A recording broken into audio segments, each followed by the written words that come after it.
A self-described writer, podcaster, documentary filmmaker, and professional blerd, fan of democracy, and OG hater of fascism and apartheid, Joy-Ann Reid is best known as an American political commentator and television host. She was a national correspondent for MSNBC and is best known for hosting the political commentary program, The Readout, from 2020 to 2025. Her previous anchoring credits include The Reid Report from 2014 to 2015 and AM Joy from 2016 to 2020. Fresh on the heels of her panel discussion at the Journalism Under Fire, Guarding Against Threats to Our Democracy fireside chat that took place in Washington, D.C., we have one of the greatest defenders of democracy, advocates for marginalized people, and one of the brightest political minds of our time, the one and only Joy-Ann Reid. This is the Black Information Network Daily Podcast. I'm your host, Ramses Ja.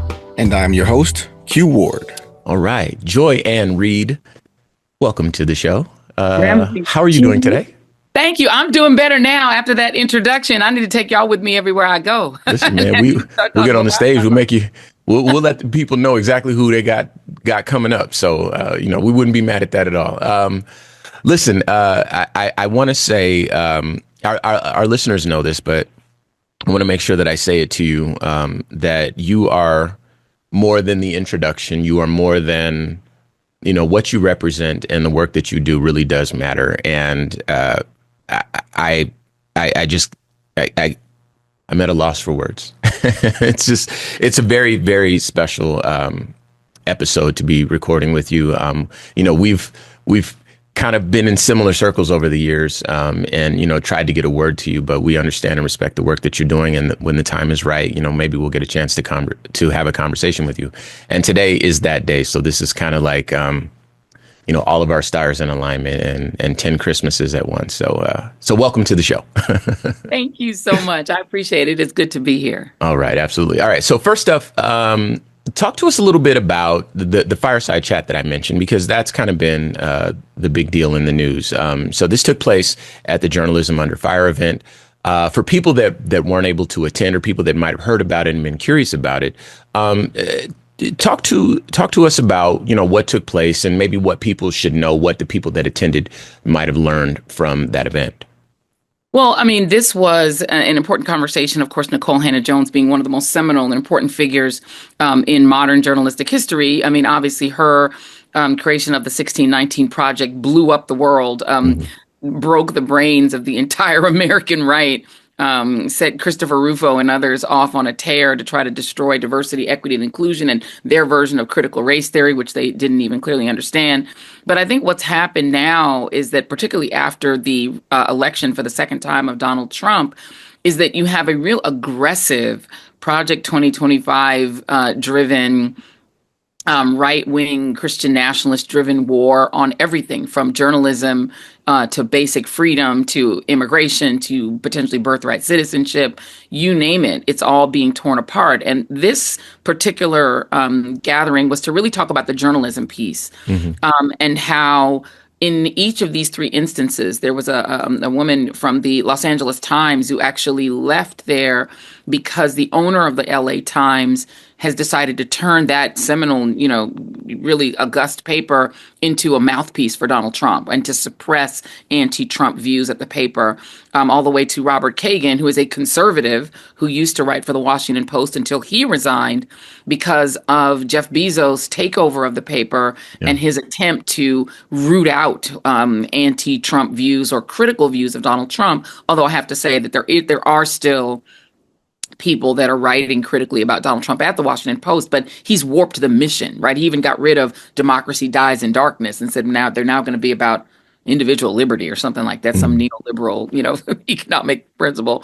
Yeah. And so that's happening everywhere. And of course, I like to quote the Friday thing. I don't know how you're going to get fired on your day off, but I did get fired on my day off. Yeah, I remember that.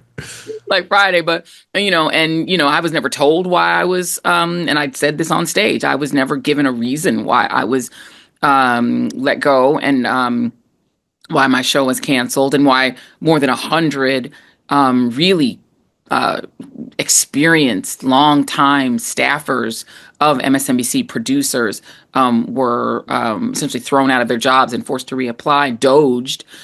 But I can take a guess. I don't Yeah. think it helped my case that I've been a very firm supporter of DEI, of diversity, equity, and inclusion, that I've been a very firm believer that Donald Trump is a fascist, that as his former chief of staff, and Mark Milley, his former joint chiefs of staff chair, they both said he's a fascist to the core. That's their view, not mine.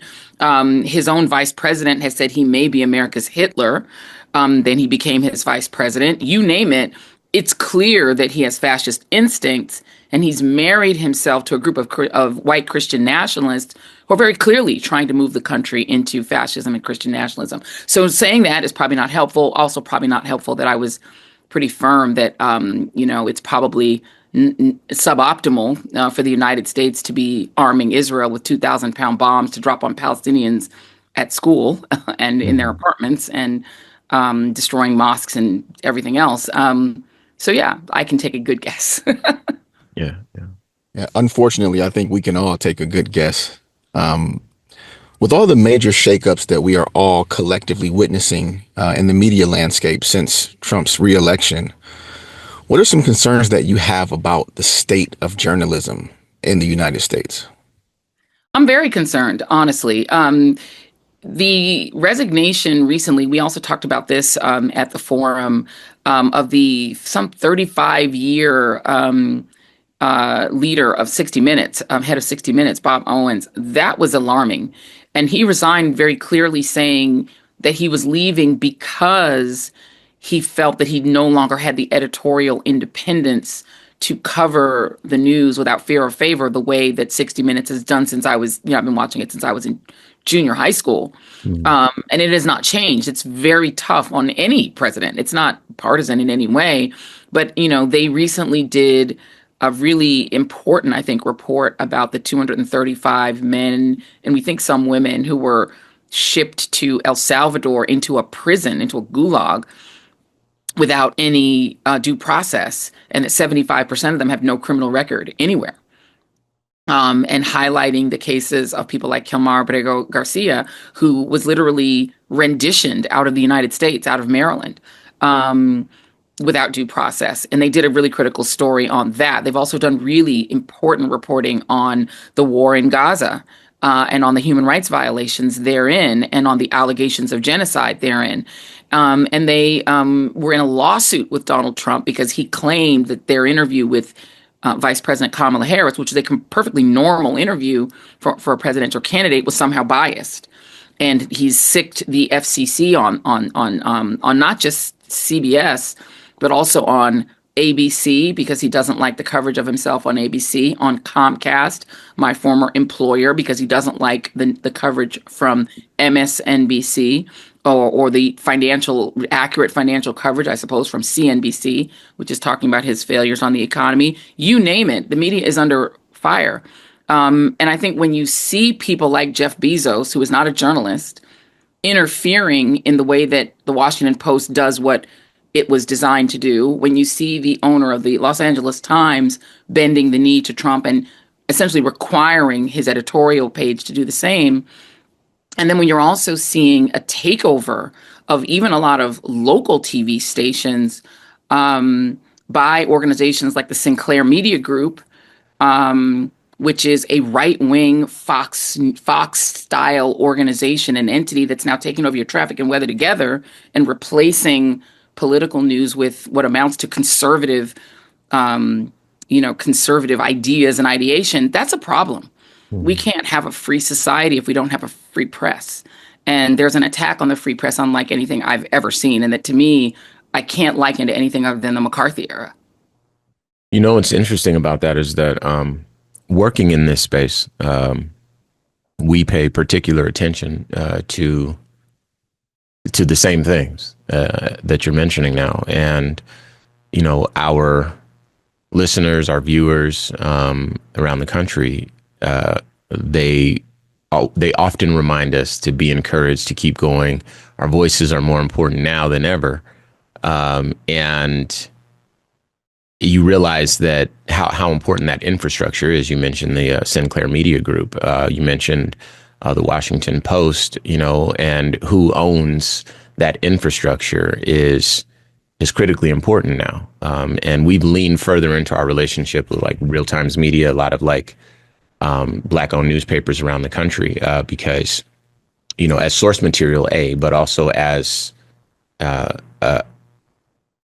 partners in ensuring that we are strengthened and that they are strengthened, because you realize how vulnerable you are when there's a shift and the power is concentrated into the hands of just a few people. And so this is kind of an interesting development, but we only have one story to tell, and it's our story, and it's the truth. And so, I commend you on not only enduring, but maintaining and, having these important conversations. And that, that brings me to the next thing that I wanted to ask you about, because I heard about the State of the People tour. So for folks that don't know, myself included, talk to us about the State of the People tour, and make sure you give the website too, especially for our listeners that are kind of interested in staying plugged into something that is a little bit more accurate, a little less biased.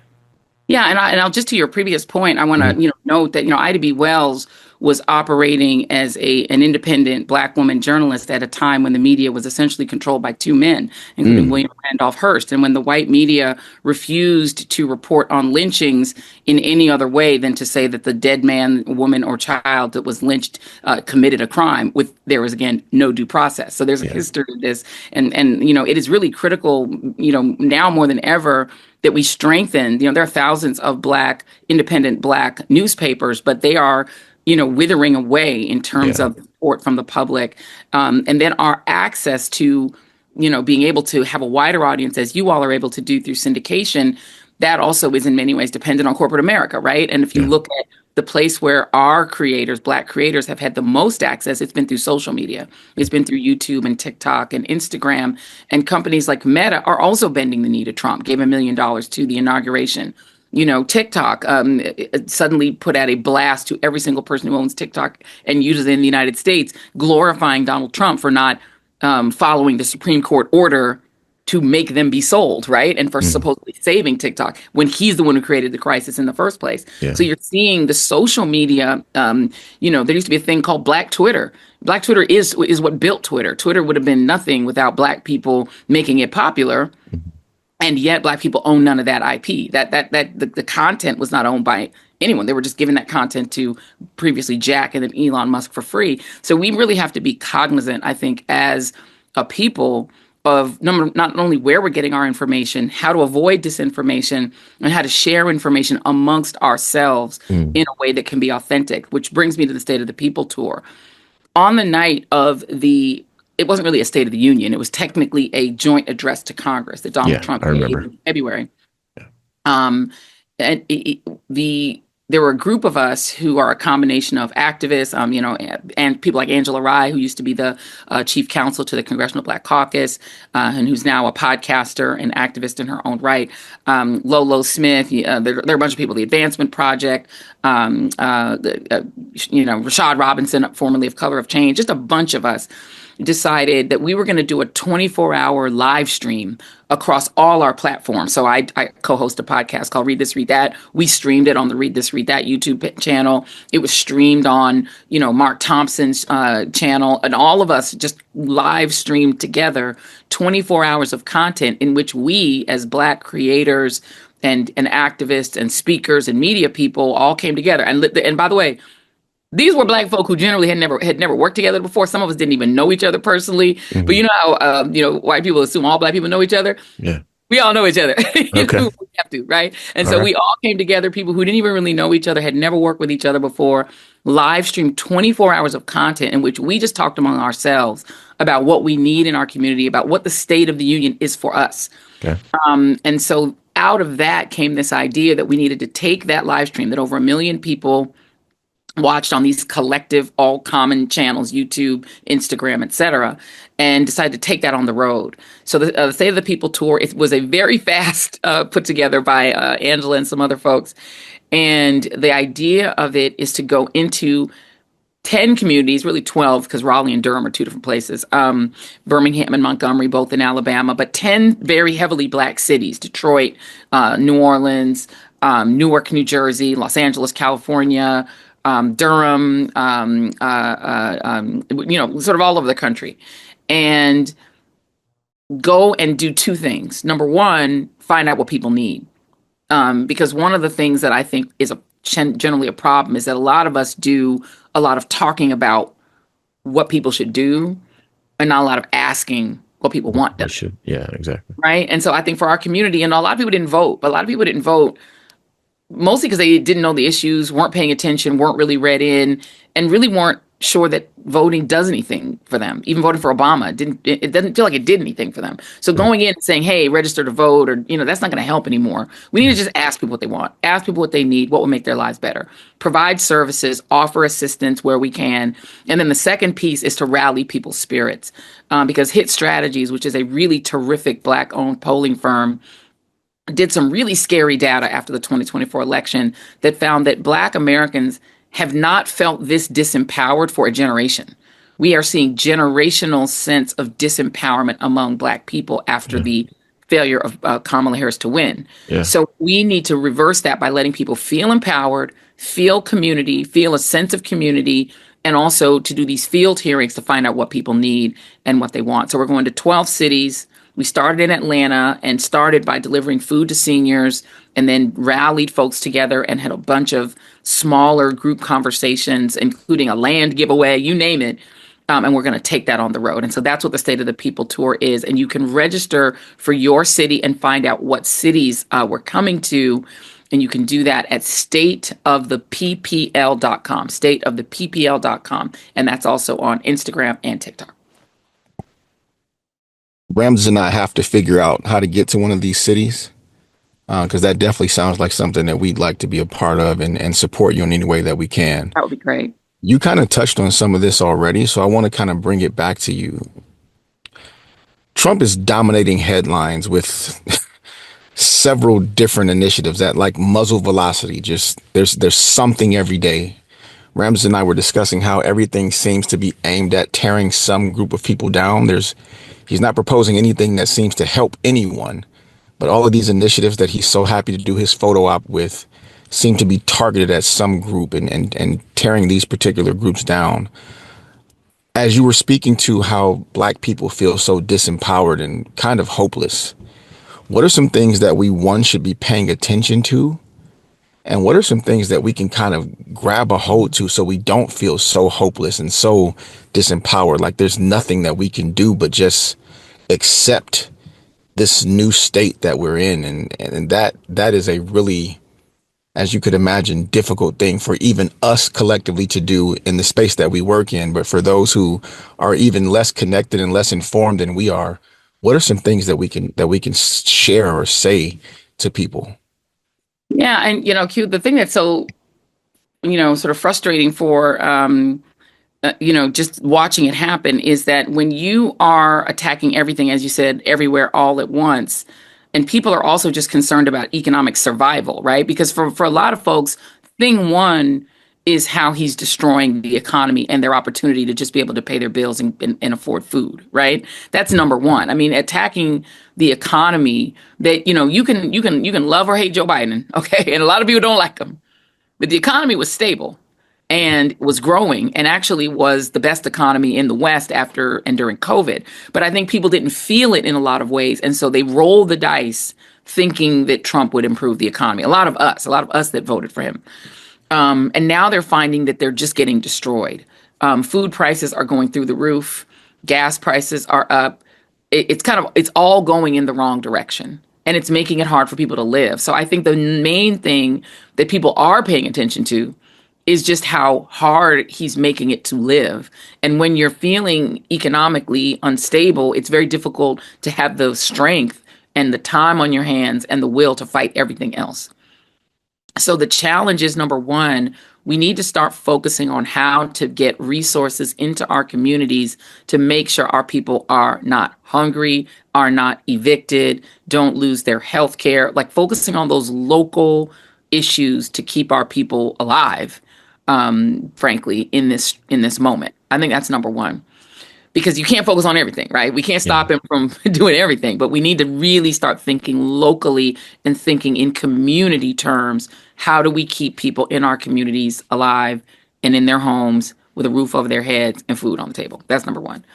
And then I think the second piece is, if you do have the capacity to broaden out and do more, the things that he's attacking that in the end are really going to affect us. Number one, this attempt to attack birthright citizenship. Know that's, I'm a daughter of immigrants, so that definitely affects if you're a first generation immigrant, right? Or if you're an immigrant yourself. But it also affects if you're an African American, because the only reason Black folks have citizenship at all is the 14th Amendment. Because after, during enslavement, Black people were not considered citizens of the United States. The Dred Scott case said that Black people were not citizens and had no rights that whites were bound to respect. It was the 14th Amendment that made Black people citizens. If you undermine the 14th Amendment, there's almost nothing you can't do to us. This man has already, his administration, this regime, as I call it, has already deported American citizens. That's a thing that's already happened, including American citizen children, one with cancer, a 7-year-old. So they've already done that. And they've done it to brown people, but we know that they always get to us eventually. So we actually have to start paying attention. As angry as a lot of Black folks are with the brown people who voted for Trump, you need to watch that, because we're on the list. Whatever they do to them, they're eventually going to want to do to us. Now, can they deport? Where are they going to deport us to? I don't know, Mississippi, right? Right? You figure you can. But they're not deporting people to where they come from. They're deporting people to a foreign prison that we're paying to take them. And Donald Trump said on an open mic to Nayib Bukele, who is the president of El Salvador and calls himself the world's most popular dictator, Trump said to him, the homegrowns are next. Homegrowns are next. What does that mean? I don't know. Maybe it means they're going to try to find some first generation brown people and send them to prison. Or maybe that means anyone in a disfavored group. And there's no group more disfavored than us. So I think we need to really pay attention to that. I think the third thing, as much as voting doesn't solve everything, this SAVE Act is a problem. Because if they pass it, it's going to make it much harder for us to vote. They're building things into that bill that are designed to make it harder for women and people of color to vote. I just got off this morning a Public Religion Research Institute presentation of their latest polling. It's one of the largest polling organizations in the country. They polled 5,000 people. It's a big sample poll with a 1.7% margin of error. White Christians, white evangelical Christians, stand alone in fervently favoring everything Donald Trump, Doge, and Elon Musk are doing, including them taking our data. They stand in favor of having concentration camps in America to put quote unquote illegal immigrants in. They believe in white replacement theory by a majority. And they believe that it is white Christians who are being discriminated against, not anyone else. And so they want to end any programs that favor people of color. This attack that feels like it may be on somebody else is on us.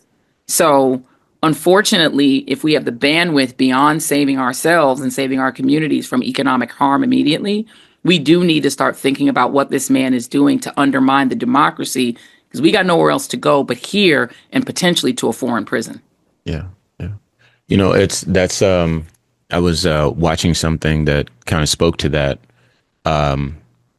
dynamic in, middle America, we'll call them, like, those reliably red states, God's country, or however you want to call it. And you're right. Those people are the most likely to believe conspiracy theories. They're the most likely to support Donald Trump in whatever he does, giving him the powers of a king, essentially. They're the most likely to be racist. They're the most likely to consume propaganda. They're the most likely, there's a whole list. And they fail on all of these like critical, headings, underneath all these critical elements that are important to a reasonably informed voter base. They're the most likely to ignore things that will harm their own communities and shape their own outcomes negatively, in order to what they feel is protect their long-term interests, and their long-term interests in their minds align with those of exceptionally wealthy white Christian men who were born healthy and straight. And so, that's a problem that we've found. But often when we try to engage, people that feel that way, there's a pushback, and the pushback is that, well, look, these people are not racist. They're not racist. They just want everything fair. They don't believe in white privilege. If they, what is white privilege? They just cannot conceptualize that they were born with anything extra. And one of the things that we try to say, and I'd love to get your thoughts on just kind of this whole group of people as it relates to people who try to engage and people that try to inform them. One of the things that we say is white privilege is being able to be, born and run your race from the starting line.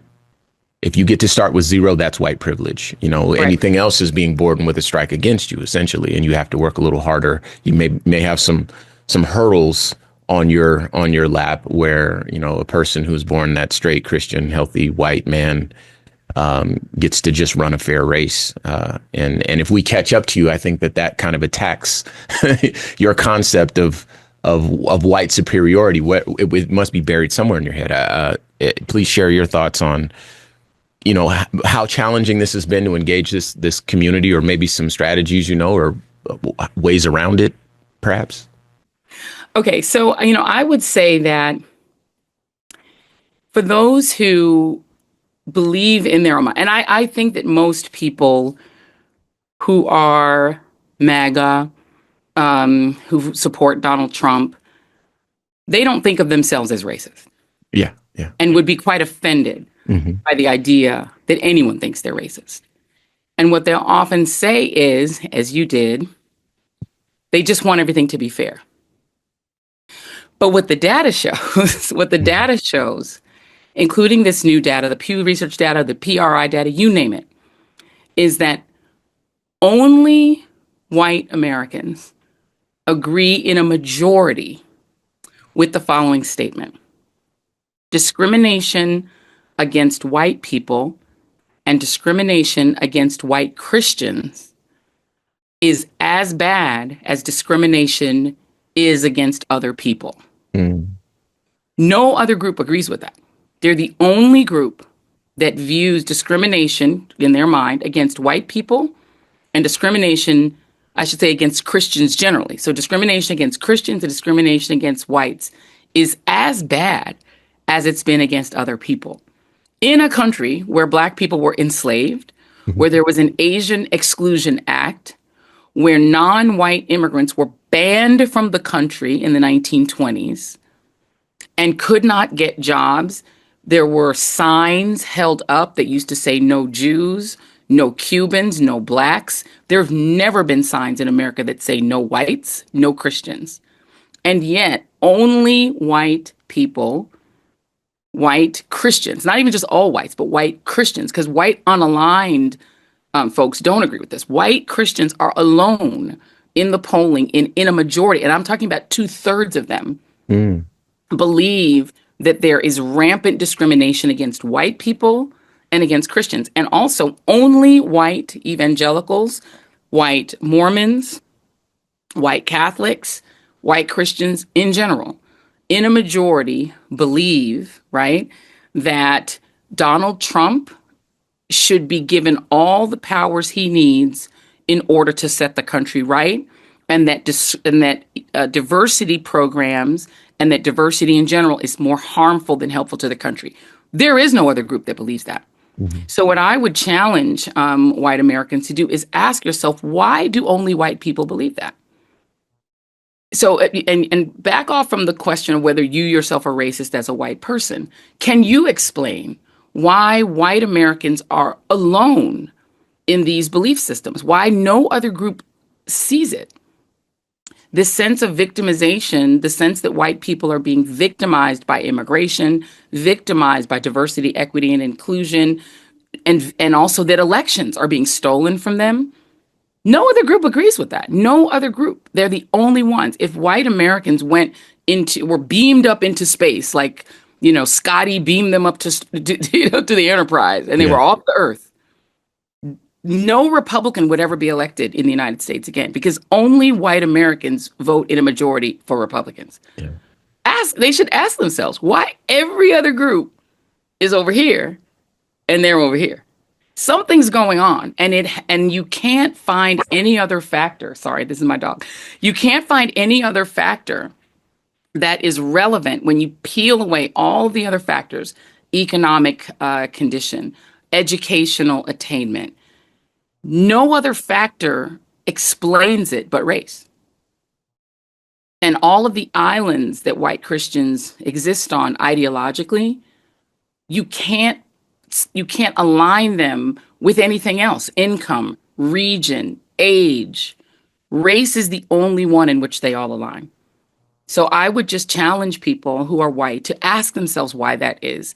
If it is not about a sense that white people guard their superior condition in the original Constitution and believe that this country was created for white Christians.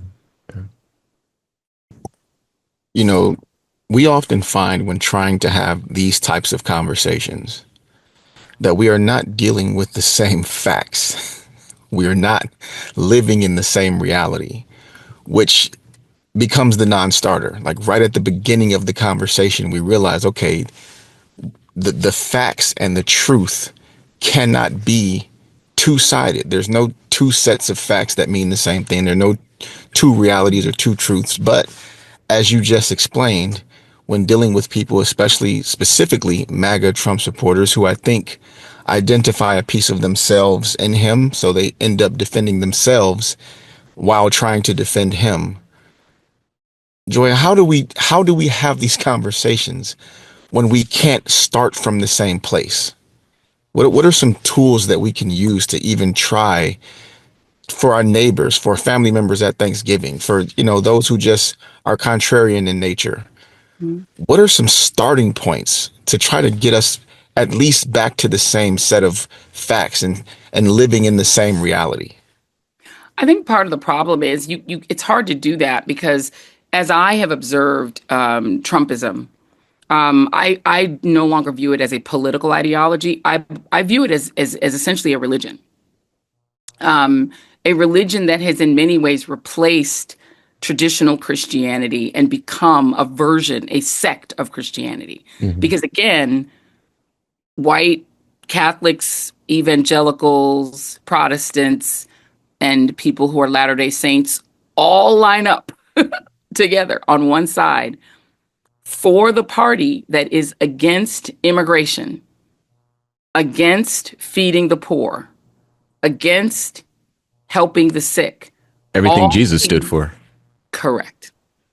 If you just listen to the red letters in the Bible, it states that and actually the Pope who just died, Pope Francis, his last speech, his last, encyclical to his public was that we must care for the immigrant and the poor. He named himself Francis after St. Francis of Assisi, the patron of the poor, patron saint of the poor. There's never been a previous Pope Francis, and there's a reason for that. That no pope, in their gilded, fancy, silk slippers wanted to be associated with, St. Francis until him. And he would say, I am of the poor and the poor are me. I am of them, right? And Christians in America, evangelical Christians, disagree with that. They disagree with the red letters of Jesus. So what I tend to think is it's a religion. I couldn't talk someone out of being a Buddhist if I tried, and I wouldn't try. So I don't try to talk people out of MAGAism because I think it's a religion, and I can't talk people out of their religion. But what I do think that is useful when you're talking to people who are aligned with him is just ask them some very simple questions and keep asking and drilling into the facts they think are true. When they say tariffs are going to make the economy better, say why? How? Well, because the foreign government's going to pay them. Really? Because when the importer brings them in, the importer has to pay those tariffs, right? How does the country get involved in that sent them? That they're not involved. I just keep making them justify what they're doing. I think at a certain point, you see a lot of these people do this on TikTok where they try to get MAGA people to explain the things they believe. Yeah. And they generally can't. They can't support it. And let them try and see if that breaks the spell. We are here today with American political commentator, best-selling author, and television host, Joy-Ann Reid. Okay, so I recognize and have for some time that, we're in a challenging place. But there's this sense of what should we focus on? What first? What's the most important thing? Obviously, we've talked about Donald Trump himself and the strategy of his regime. I like that word. We've talked about white evangelicals and how they feel as though the country is being taken from them specifically and that they are being treated unfairly. We've talked about, we've touched on, maybe the strategies that Democrats should, consider, using. I know that you're doing it with the tour, but it's not inconceivable to see Democrats implementing something similar, just asking people, what do you want? And there, this conversation obviously is a lot bigger than today's episode, but I think that, just coming from your mind and your vantage point, this question could certainly, at minimum, be interesting, to get your response. But for a lot of people, it could, give them a sense of, okay, here's what we should be focusing on. So I'll ask, if you had a magic wand and you could make an instant change to, I'm not going to ask about the country because obviously I think I know what that answer would be. But if you could make an instant change, let's say to the Democratic Party, what would you change about the Democratic Party that you think would lead to better outcomes, not just for Democrats, but for the country?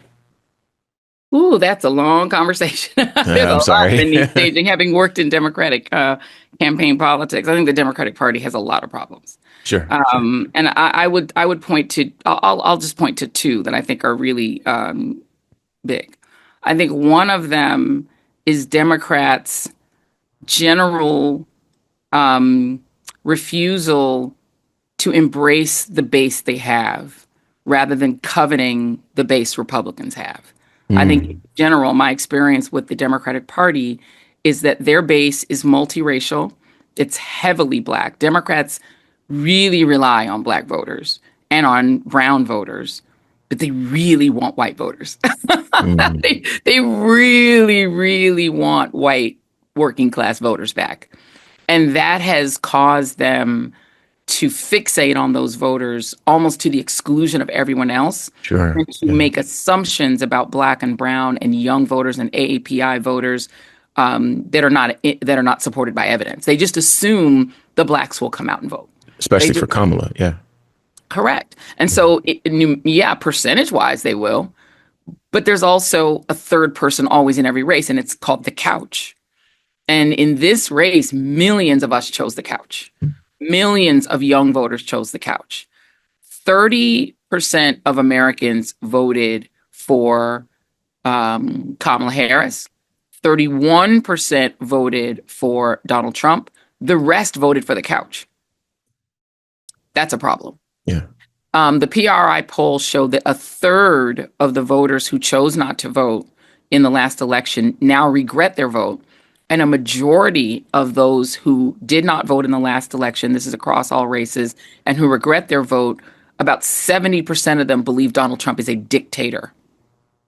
So there is a pool of voters out there who you could pull off the couch if you would just focus on them and ask them for their votes.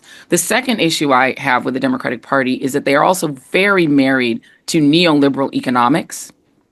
You hear Democrats talk a lot about the middle class, the middle class, the middle class, the middle class. The middle class is shrinking. A lot of their voters are not middle class. They're barely middle class, working class, or poor. Yeah.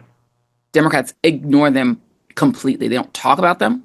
They only talk about this mythical middle class. Yeah. And they focus their economic ideas on this mythical middle class. College educated people whose kids go to college, people who themselves went to college or have PhDs, the people who watch MSNBC. That is a part of the electorate, but in America, only about at maximum 40% of Americans have college degrees, and that's only in about 22 states. In the rest of the states, fewer than 30% of Americans have college degrees. College attainment is not a majority position.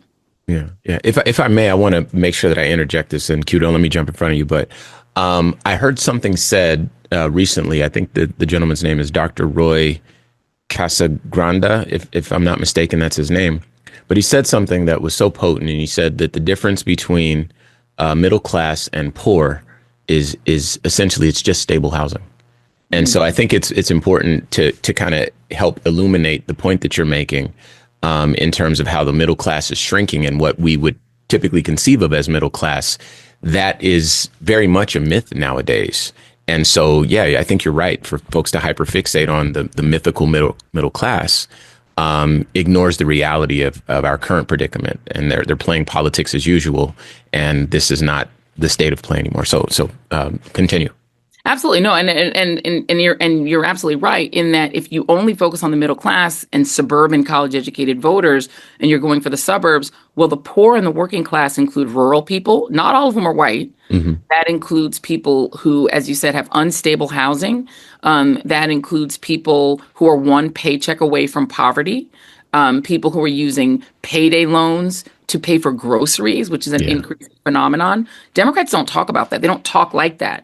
You know who talks about the working class? Republicans. And they don't even care about the working class. They could give a damn. They only care about the super rich, but they talk like they care about the working class.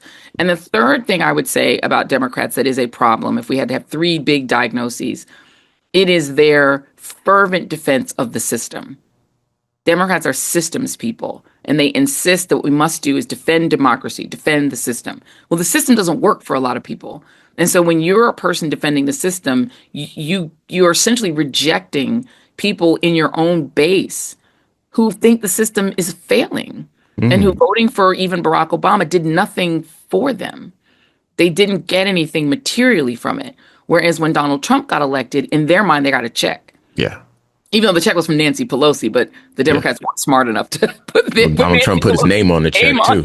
Yeah, so they think Trump is a check. They think Trump equals checks. I remember having a conversation with a United States senatorial candidate who said, "Well, what should I be saying?" And I said, "Cut all the rest of your speech out and just say checks."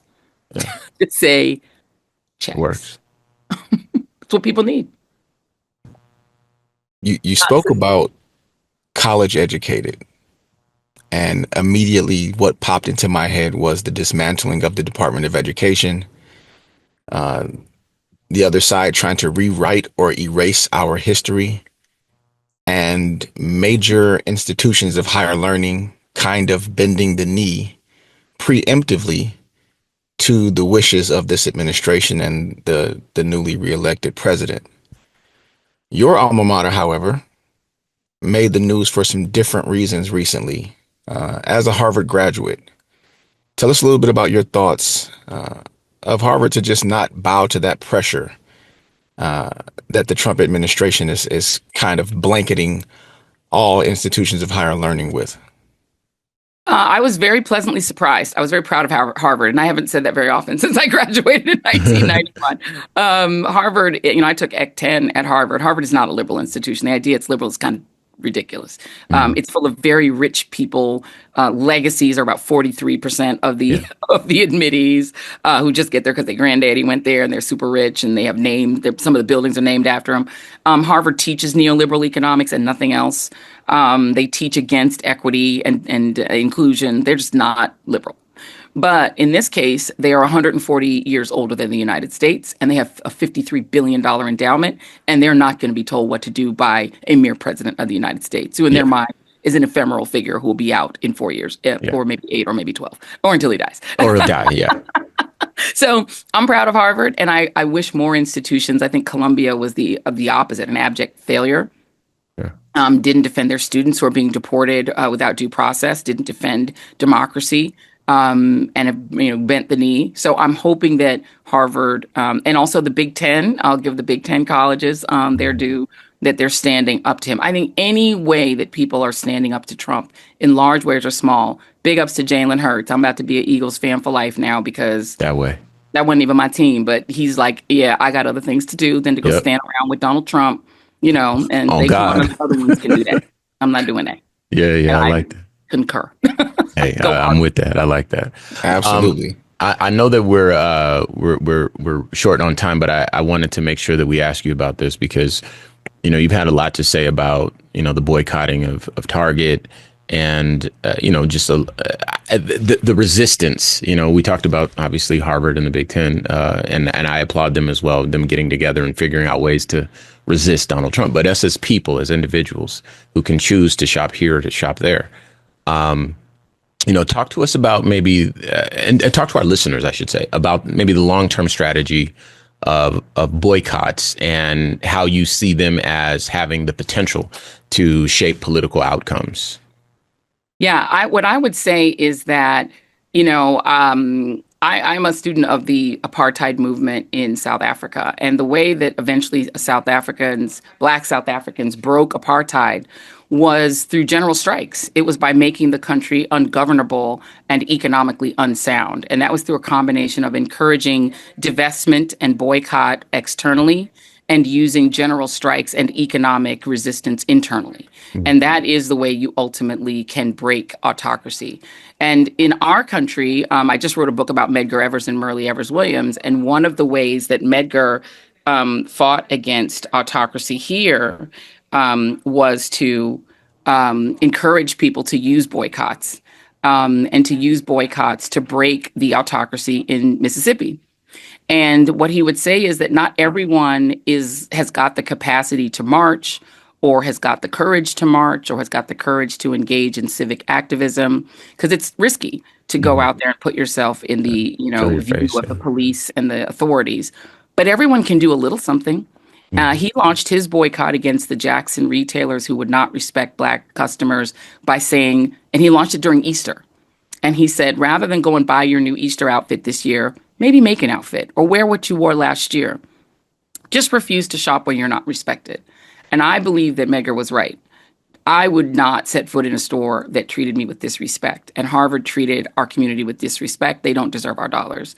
Walmart did the same thing.